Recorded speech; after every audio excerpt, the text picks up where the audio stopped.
Au commencement était la parole de Dieu, la parole était avec Dieu et la parole était Dieu. Toutes choses ont été faites par elle et rien de ce qui existe a été fait sans elle. C'est pourquoi aujourd'hui nous sommes heureux, très chers amis de Lumière du Monde Télévision, de vous retrouver sur les antennes de Lumière du Monde Télévision, singulièrement à votre émission Éclairage.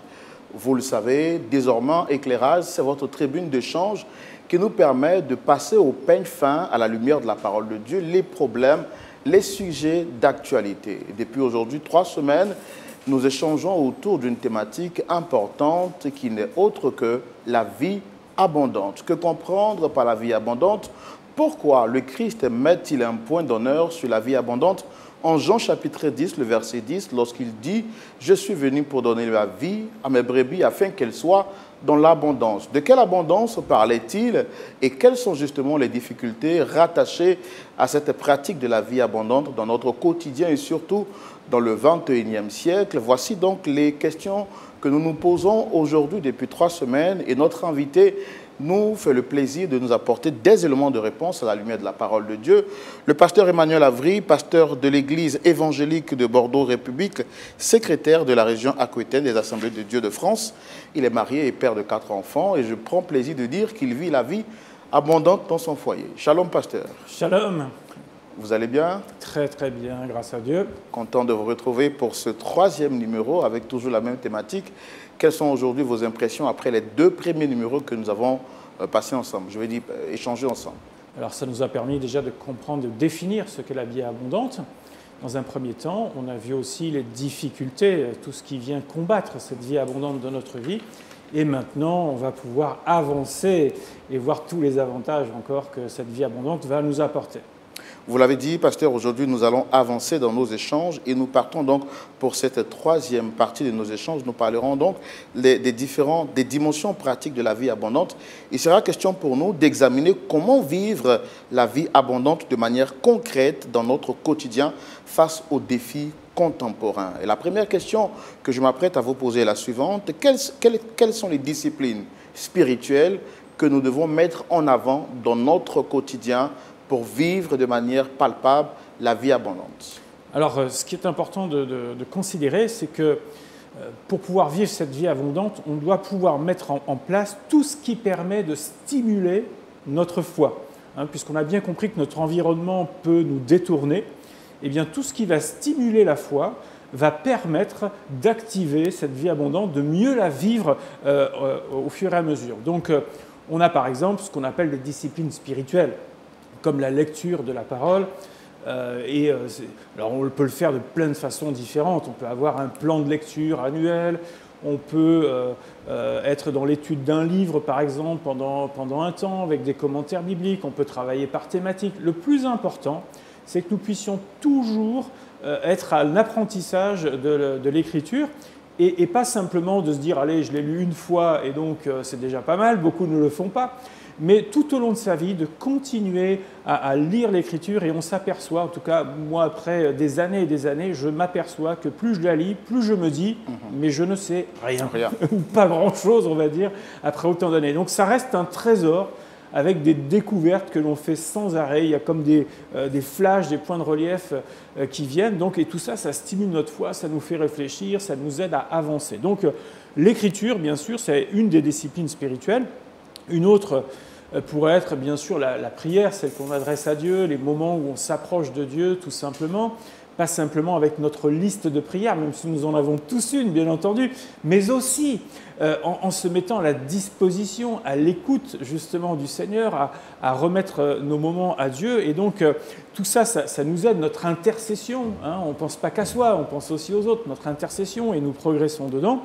Ensuite, on pourrait se dire que le rassemblement des fidèles, c'est-à-dire ce qu'on appelle nos cultes ou nos rassemblements de prière peut-être en semaine ou d'autres types de rencontres, comme des rencontres de prière ou de jeûne et prière dans nos églises, sont des moments aussi importants où nous venons, nous apportons notre louange, notre adoration, mais en même temps, nous apprenons des choses, nous sommes plongés dans la présence de Dieu, et quand Dieu est là, il se passe des choses dans notre vie, il y a des choses qui sont activées, Dieu parle d'une façon ou d'une autre, et donc on est en train de stimuler aussi quelque chose dans notre vie spirituelle dans ces moments-là. Parfois, il y a aussi besoin de faire des temps de retraite spirituelle, je dirais. des moments où on fait un petit break dans notre vie, parce que la vie, elle va au rythme que l'on a, on a notre routine quotidienne, et parfois il faut rompre cette routine, et on peut l'organiser seul, ça peut être à l'occasion d'une retraite spirituelle d'église, ou un camp organisé quelque part, peu importe la façon dont on le fait, mais ça permet de mettre un peu tout en pause dans notre vie, et de consacrer un temps où on va se mettre un peu à l'écoute de Dieu, sans qu'il y ait notre quotidien qui vienne surcharger notre emploi du temps. Et on s'aperçoit que dans ces moments-là, Dieu nous parle particulièrement. Donc on peut le faire de cette façon, donc soit seul, soit organisé, ou également des temps, par exemple, de jeûne et de prière. Donc c'est un type. Après, pour aller peut-être encore un petit peu plus loin, l'apôtre Pierre nous a donné aussi, je dirais, une petite liste qui nous permet aussi de pouvoir stimuler notre foi et de nous aider à grandir. Alors, je vais le lire, c'est dans 2 Pierre chapitre 1, les versets 3 à 7. Il nous est dit « Comme sa divine puissance nous a donné tout ce qui contribue à la vie et à la piété, au moyen de la connaissance de celui qui nous a appelés par sa propre gloire et par sa vertu, lesquelles nous assurent de sa part les plus grandes et les plus précieuses promesses, afin que par elles vous deveniez participants de la nature divine, en fuyant la corruption qui existe dans le monde par la convoitise. » Donc jusque-là, on parle de cette vie abondante. Et maintenant, il va dire, à partir du verset 5, 2 Pierre 1, verset 5, « À cause de cela même, faites tous vos efforts pour joindre à votre foi la vertu, à la vertu la science ou la connaissance, à la connaissance la tempérance, à la tempérance la patience, à la patience la piété, à la piété l'amour fraternel et à l'amour fraternel la charité. » Donc voilà, c'est une petite liste que l'apôtre Pierre nous a donnée, mais il dit de joindre, c'est-à-dire d'ajouter à notre foi, on va dire initiale, celle où on croit au Seigneur Jésus, un tas donc de choses qu'il nous demande de mettre en place de manière à pouvoir grandir dans cette vie abondante. Donc, premièrement, l'apôtre Pierre nous parle de la vertu, ensuite de la connaissance, et la tempérance, la piété, l'amour fraternel et la charité. Est-ce qu'aujourd'hui, dans ce monde, dans ce siècle, parmi les différentes disciplines spirituelles dont vous avez fait mention tout à l'heure, vous avez parlé de la prière, vous avez parlé de la méditation. Est-ce qu'aujourd'hui, au XXIe siècle, on a assez de temps pour vraiment prier, pour méditer, vu que nous sommes tirés de part et d'autre, à nous occuper un peu de nos réalités? Même souvent en Europe, certaines personnes sont obligées de faire 2 à 3 boulots pour subvenir à leurs besoins. Est-ce qu'aujourd'hui, c'est quand même possible de pouvoir mettre en place ces disciplines spirituelles en vue de vivre la vie abondante comme Christ le dit? C'est vrai que nos sociétés contemporaines ne nous aident pas à le faire. Mais si on se rappelle bien dans la Bible, Dieu nous a demandé quelque chose, peut-être qu'on oublie trop souvent. C'est de dire qu'il y a 6 jours pour travailler et 1 jour pour se reposer. Et il ne fallait pas croire que le travail avant était simple non plus. Souvent, c'était des gens qui travaillaient dehors, à la chaleur du jour, etc. Ils avaient de longues journées pour subvenir à leurs besoins. Donc, le 7e jour était à la fois un jour de reconnaissance à Dieu, un jour de repos aussi du corps, puisqu'il ne fallait rien faire ce jour-là. Et donc, c'est quelque chose aussi qu'on a tendance à oublier dans nos sociétés modernes, c'est que nous, on fonctionne un peu en 7 jours sur 7, et on lisse tous nos efforts 7 jours sur 7, et on ne sait pas s'arrêter. Et je pense que si on remettait ce principe, qui n'est pas facile, très honnêtement, à cause de nos sollicitations, mais si on remettait ce principe en place, de dire, oui, c'est vrai, il faut travailler, et il faut parfois accumuler plusieurs travails pour pouvoir subvenir à nos besoins, mais si au moins on était capable de dire, j'arrête une journée pour être dans cette journée à la fois reconnaissant à Dieu pour tout ce qu'il me donne, pour qui il est, et quelque part faire descendre un petit peu cette pression. Déjà, on se sentirait mieux, on serait plus prêt à repartir pour la suite, et deuxièmement, ça nous permettrait d'avoir le temps davantage de méditer, parce que quand on se repose, les choses tombent, et ça nous permet de réfléchir, et encore, certainement, d'avoir des temps de prière de meilleure qualité que quand on court partout. D'accord. Mais est-ce qu'aujourd'hui, c'est vrai que vous avez dit que la parole de Dieu a dit qu'il faut travailler 6 jours, le 7e jour, il est mis à part pour le Seigneur. Vous avez mentionné également que dans le temps passé, au temps des apôtres et même bien avant, les gens travaillaient de manière acharnée pour subvenir à leurs besoins. Mais aujourd'hui, avec toutes les réalités aujourd'hui que nous vivons dans notre monde connecté, où les réseaux sociaux occupent une place très importante, où à peine on sort le matin avec les embouteillages pour arriver au travail.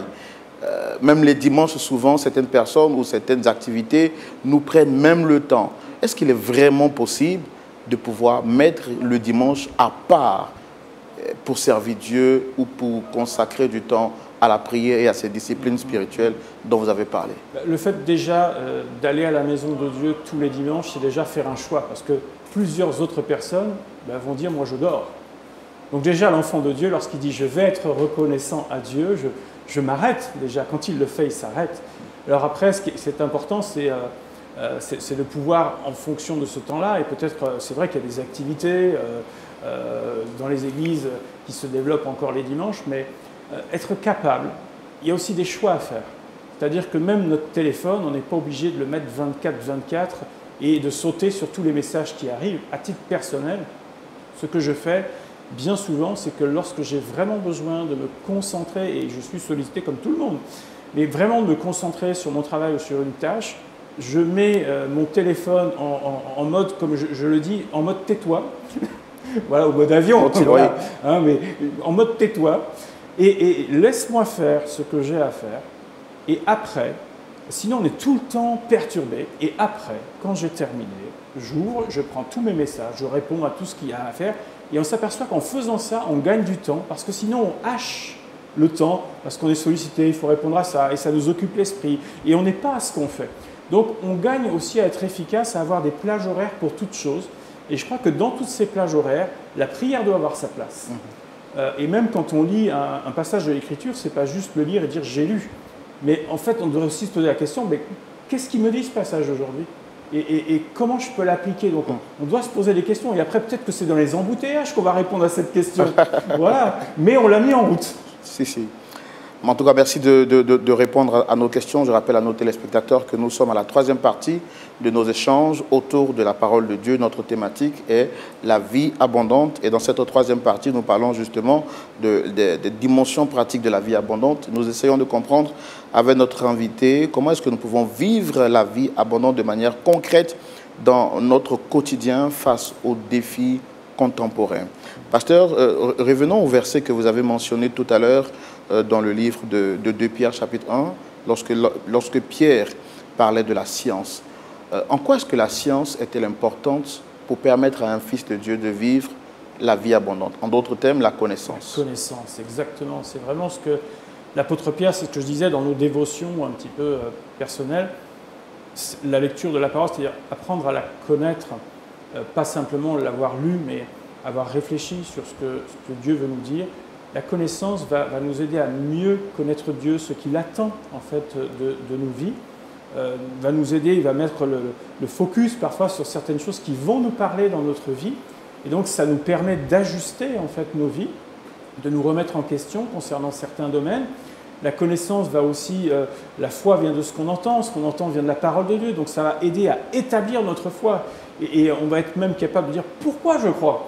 Et pourquoi je crois ceci? Pas parce que quelqu'un me l'a dit, mais parce que je sais que c'est la vérité, c'est dans la parole. Et donc je vais être assis sur cette foi-là et je ne vais pas me laisser détourner de droite, de gauche parce que j'entends. Voilà, mais au contraire, ma foi va être étayée par l'Écriture. Donc c'est très important de pouvoir méditer l'Écriture et la connaître. D'accord. Merci beaucoup pour cet élément de réponse. Alors, la vie abondante inclut également une responsabilité à tous les niveaux. Comment le croyant peut-il contribuer à la protection de l'environnement? Parce que, rappelons-nous, dans Genèse, lorsque Dieu place Adam et Ève dans le jardin d'Éden, il le place pour le garder et le cultiver. Oui. En d'autres mots, l'homme a une responsabilité vis-à-vis de tout ce qui nous entoure sur le plan écologique, naturel. Alors, comment est-ce qu'un enfant de Dieu, un croyant, peut-il contribuer à la protection de cet environnement que Dieu nous a laissé? L'enfant de Dieu doit comprendre que la création, elle vient de Dieu. Et donc, comme ça a été si bien dit, la charge d'Adam, c'était vraiment de prendre soin du jardin. Alors, il avait de la chance à l'époque parce qu'il n'y avait pas de ronces, il n'y avait pas d'épines, c'est venu après. Mais il avait malgré tout un rôle, le rôle d'entretenir, qui semblait beaucoup plus simple qu'aujourd'hui, mais le rôle d'entretenir le jardin. Donc, quelque part, on doit aussi se rappeler que nous dépendons de cette planète. la vie dépend de cette planète aussi. C'est-à-dire nos ressources, ce que nous mangeons, par exemple, l'air que nous respirons, la qualité des eaux, etc. Nous dépendons en réalité de tout ça. Et donc, chaque geste que l'on peut faire qui aide à entretenir la planète à notre petit niveau doit également sera un petit geste salvateur pour tout le monde. Alors évidemment, si tout le monde pouvait le comprendre, ce serait beaucoup mieux. Mais au moins, les enfants de Dieu devraient se dire que je respecte ce que Dieu a fait et donc je contribue à ma façon, ne serait-ce qu'en évitant de jeter les déchets partout et en les triant, par exemple, en recyclant un certain nombre de choses. J'ai cette image en tête, il y a plusieurs années, lorsque les JO ont été organisés à Rio. Il y avait des infrastructures magnifiques qui ont été faites. C'est la même chose à Paris il n'y a pas si longtemps que ça. Et en même temps, j'avais vu une image où à quelques centaines de mètres de la zone touristique, et encore une fois à Paris c'était la même chose, on a fait déplacer des gens qu'il ne fallait pas trop voir dans les champs de caméra, où certains quartiers ont été d'un seul coup nettoyés juste pour les JO et les touristes. On s'apercevait qu'il y avait une décharge à ciel ouvert à Rio, à quelques centaines de mètres, on va dire, du circuit touristique. Oui. Donc il y a une espèce de grande hypocrisie, en fait, au travers de tout ça. Je ne dis pas ça par rapport à nos amis brésiliens, c'est encore une fois la même chose en France ou ailleurs, mais on vit des fois une grande hypocrisie, où on dit oui, il faut des grandes causes, etc. Et à côté, en réalité, on laisse faire les choses. L'enfant de Dieu ne devrait pas être comme ça. Oui. L'enfant de Dieu devrait considérer l'ouvrage de Dieu et à son niveau, encore une fois, essayer de respecter cette planète et en prendre soin. Merci beaucoup, pasteur. Donc, nous comprenons que également vivre la vie abondante, c'est également prendre soin de l'environnement dans lequel Dieu nous a déposés, parce que le détruire, c'est aussi limiter nos capacités, nos possibilités à vivre la vie abondante telle que voulue par le Seigneur Jésus-Christ.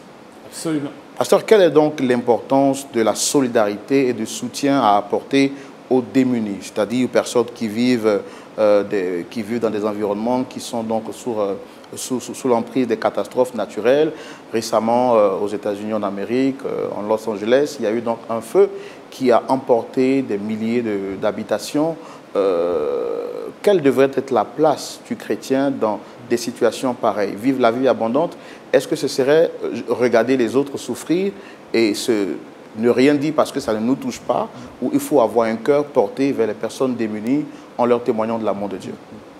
Alors, d'abord, on doit se rappeler que personne n'aimerait passer par là. Et on pense toujours que ça n'arrive qu'aux autres et pas à nous, jusqu'au jour où nous, on est nous-mêmes inondés, on a nous-mêmes un cyclone, un tremblement de terre, des feux ravageurs. Donc il ne faut pas penser que ça n'arrive qu'aux autres, parce que ça peut très bien nous arriver. La seule différence qu'il y a entre les personnes atteintes de cela et nous, c'est qu'elles n'étaient, on va dire, pas au bon endroit, au bon moment, c'est tout. Et un jour, ça peut nous tomber dessus. Donc on doit le comprendre. On parle là de l'aide d'urgence, on parle là de situations dramatiques. Donc chaque fois que l'enfant de Dieu en fait, participe, nous par exemple, nous avons un département en France qui est à Mayotte, donc pas très loin de Madagascar, qui a été touché par un cyclone. Et donc nous, on a vu des images ravageuses à ce sujet, des habitations, des quartiers entiers ont été détruits. Et donc de l'aide d'urgence, même de la part des chrétiens, ont été envoyés là-bas. Ce sont nos compatriotes. Même s'ils sont à des milliers de kilomètres, ça reste des compatriotes et on ne peut pas dire tant pis pour eux. Donc il y a quelque chose, un élan de solidarité. Et cet élan de solidarité fait naître aussi l'espoir pour ceux qui ont vécu ça, même s'il est temporaire. L'urgence les aide dans les premiers jours après et ensuite, bien sûr, ils se reprendront en main pour reconstruire les choses. Donc pour le donateur, c'est participer, on pourrait dire, à quelque chose de noble. Ça efface, quelque part, ça dit non à notre égoïsme, ça dit non à notre individualisme. Donc c'est une façon... On en a parlé à la première partie de l'émission. Exactement. Donc c'est une façon de donner son cœur ou quelque chose que l'on peut faire pour les autres. Donc on fait écho à effectivement cette vie abondante et aux limites que l'on met parfois dans notre vie. Et puis pour la personne qui le reçoit, mais c'est un tel baume, même s'il ne sait pas qui lui a envoyé, à la limite, l'enfant de Dieu ne fait pas ça pour recevoir des merci ou pour recevoir un mot particulièrement, il le fait parce qu'il se sent concerné par les gens qui, comme lui, un jour, peuvent aussi être atteints par quelque chose. Que diriez-vous aux personnes qui, ayant voulu manifester la vie abondante au travers l'aide aux personnes en difficulté, soit auprès d'un proche ou d'un ami ou d'une personne qu'on connaît, ont été victimes d'ingratitude et ont décidé de rester maintenant dans leur bulle pour ne plus jamais donner quoi que ce soit à qui que ce soit? Que diriez-vous à ces personnes? C'est vrai que ça, c'est une question que tous les gens qui aident régulièrement, à laquelle un jour on est confronté. Et c'est-à-dire que quand vous aidez les gens, il y en a qui sont absolument reconnaissants et que l'on voit repartir dans la vie. Et c'est pour nous une grande joie. On se dit c'était très bien de l'avoir fait. Et puis parfois, on voit effectivement une grande ingratitude, voire des gens qui presque font comme s'ils ne vous connaissaient plus, alors que les enfants de Dieu les ont aidés à sortir de la difficulté à un moment donné. Donc c'est vrai que c'est pas, humainement parlant, c'est pas facile à vivre, mais en même temps, on doit se rappeler que on ne le fait pas pour avoir un retour non plus. Donc c'est bien quand on l'a, bien sûr, ça nous encourage, mais quelque part, on ne doit pas le faire simplement en espérant le retour. On ne sait pas de toute façon quand on va aider ou quand on va jeter notre semence, ce qui va advenir derrière. Donc pour nous, on ne doit pas se lasser de le faire. Ça ne doit pas nous décourager de le faire et nous arrêter de le faire. On ne le fait pas pour les merci, on ne le fait pas pour que notre nom soit nommé quelque part. On le fait simplement parce que l'amour de Dieu est en nous et qu'on se dit il n'est pas concevable que cette situation soit faite. Je dirais que c'est un peu leur problème. Jésus a vécu la même chose avec, par exemple, les 10 lépreux. Voilà, il n'y en a qu'un seul qui est revenu remercier et glorifier Jésus. Les 9 autres ne l'ont pas fait, mais ça n'a pas arrêté Jésus dans sa mission. Bien sûr. Il a continué à guérir les malades. Bien sûr que c'était très bien que cette personne puisse le faire, mais pour les 9 autres, Jésus n'a pas arrêté son service pour autant. Il était donc un dispensateur de la vie abondante. Il a partagé autour de lui, quand bien même il était lui-même dans le besoin par moment. Alors, pasteur, toujours dans la parole de Dieu, en Philippiens, l'apôtre Paul nous fait mention de ce très beau verset, Philippiens chapitre 4, verset 11 jusqu'à 13. Paul nous parle du contentement. J'ai appris à vivre dans l'abondance, dans le manque. Alors, quel devrait être, ou quel est donc le rapport qu'il y a entre le contentement et la vie abondante? Est-ce qu'il y a vraiment rapport? Est-ce qu'il y a vraiment rapprochement? Si oui, quels sont ces rapports et quels sont ces rapprochements? Je vous propose qu'on relise peut-être ce passage, Bien qui peut sûr. être intéressant pour ceux qui nous suivent. Ce n'est pas en vue de mes besoins que je dis cela, car j'ai appris à être content de l'état où je me trouve. Je sais vivre dans l'humiliation et je sais vivre dans l'abondance. En tout et partout, j'ai appris à être rassasié et à avoir faim, à être dans l'abondance et à être dans la disette. Je puis tout par celui qui me fortifie. Voilà. Alors, on peut considérer le contentement comme un régulateur. Okay. Je le vois un petit peu comme ça. Pour l'apôtre Paul, on le comprend dans ce passage, l'essentiel, il est ailleurs. L'essentiel, c'est je puis tout par le Seigneur qui me fortifie. Je peux passer par différentes étapes de ma vie, mais moi, je suis focalisé sur mon Seigneur. Et donc, le contentement va être ce régulateur où il ne dit pas j'aime être dans la disette, c'est pas ce qu'il dit. Il dit j'ai appris. C'est-à-dire c'est pas ce que je voulais, mais j'ai dû dans ces moments-là, avoir aussi exercé la patience, tout en espérant que le Seigneur me tire de là assez rapidement. Donc, ça agit comme un régulateur. Et Paul va rédiger d'ailleurs cette lettre en prison. C'est ça qui est intéressant. Wow. Il est en prison et il ne se plaint pas dans cette lettre. Il ne se plaint pas de son sort. Et même c'est dans cette épître que le mot joie revient le plus souvent et le fait de se réjouir. Donc c'est un homme en fait qui cultive la reconnaissance. Et donc quand il dit j'ai appris, et le contentement vient comme ce régulateur et avec quelqu'un qui dit moi je cultive la reconnaissance, c'est-à-dire que oui, peut-être que les chaînes elles sont un peu lourdes, c'est peut-être injuste si je suis là, mais je suis en vie. Je peux toujours aimer mon Seigneur, je peux toujours correspondre avec d'autres personnes. Donc tout ce qu'il a, il dit merci déjà pour ce qu'il a, tout en ayant l'espérance, bien entendu, que les chaînes tombent à un moment donné et qu'il ait autre chose. Mais il dira, voilà, j'ai appris, j'exerce la patience et moi je veux apprendre à me contenter de l'état où je suis. Donc l'autre partie de la pièce de la vie abondante, c'est aussi le contentement. C'est le contentement, absolument. C'est-à-dire qu'il ne faut pas qu'on soit comme des enfants, vous savez, capricieux. Peut-être, c'est vrai que dans l'éducation, il y a des moments où, quand un enfant n'a pas ce qu'il veut, il commence à rouler par terre, à pleurer, etc. Je me souviens avec mon propre fils qui, quand je faisais les courses, ça arrive avec des enfants, il était tout le temps en train de me demander quelque chose. Papa, je veux ça, papa, je veux ça, papa, je veux ça. Et donc un jour, j'avais décidé de lui donner une petite leçon quand même à ce sujet. Je lui ai dit, écoute, tu vas prendre tes petites économies là qu'il avait et tu vas les prendre avec toi et tu vas t'acheter ce que tu veux. Mais je l'ai fait vraiment exprès parce qu'il n'a pas la valeur de l'argent encore à l'âge où il avait. Et donc on va dans le magasin et donc il va au rayon des jouets et il dit, papa, je veux ça. Et je lui dis, tu peux pas. Tu peux pas, tu n'as pas l'argent pour ça. Oh, d'accord, alors je veux ça. Et donc, non, tu peux pas. Et au bout d'un moment, il dit, mais qu'est-ce que je peux avoir? Alors je lui dis, écoute, avec ce que tu as, tu peux avoir ça ou ça. Et ce jour-là, il a payé de sa poche quelque chose et il a pris une leçon, c'est le contentement. Je fais avec ce que j'ai et pas avec tout ce que j'aimerais avoir. Et donc c'est une belle leçon qu'on peut avoir aussi dans les voies de Dieu, c'est merci pour ce que j'ai et puis après.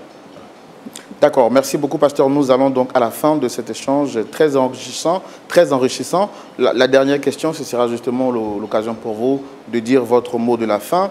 Comment est-ce qu'aujourd'hui un individu dans son assemblée peut pratiquer la vie abondante dans une société de plus en plus individualiste?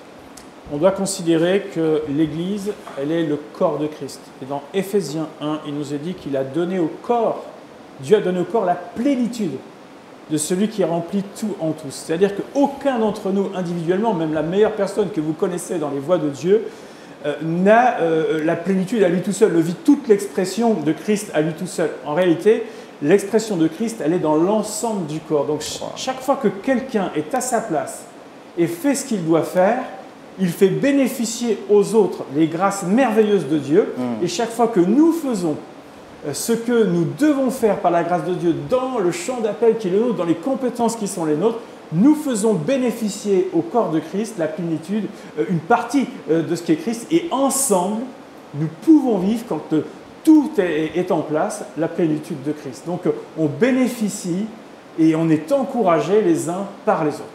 Donc chacun doit rester à son poste, comme disait Habakkuk. Absolument, j'étais à ma place. Oui. Et à ma place, à mon poste, je fais ce que j'ai à faire, je donne ce que j'ai à donner et je reçois aussi des autres qui nous enrichissent. Merci beaucoup, pasteur Emmanuel Avery. Vous êtes notre invité du jour et je rappelle que nous avons pris plaisir, 26 minutes durant, à échanger autour de la thématique La vie abondante. Aujourd'hui, spécialement, avec le pasteur Emmanuel Avery, nous avons tenté de comprendre comment vivre la vie abondante de manière concrète dans notre quotidien face aux défis contemporains que nous pouvons rencontrer dans notre vie de chaque jour. Ça a été un grand plaisir pour nous, très chers amis de Lumière du Monde Télévision, et nous espérons que vous avez pris plaisir à écouter notre invité, le pasteur Emmanuel Avery, qui est le pasteur de l'église évangélique de Bordeaux République. Il est le secrétaire de la région aquitaine des Assemblées de Dieu de France. On se retrouvera sûrement la semaine prochaine pour la quatrième et dernière partie de nos échanges, et je suis convaincu que le Seigneur nous fera du bien. Comme Habakkuk, j'ai été à mon poste pour poser des questions au pasteur Emmanuel Avery, qui a pris beaucoup de plaisir également en tant que pasteur invité et consultant sur cette émission à nous répondre. Merci pasteur. Merci à vous et à bientôt pour le 4e épisode. Merci, au revoir.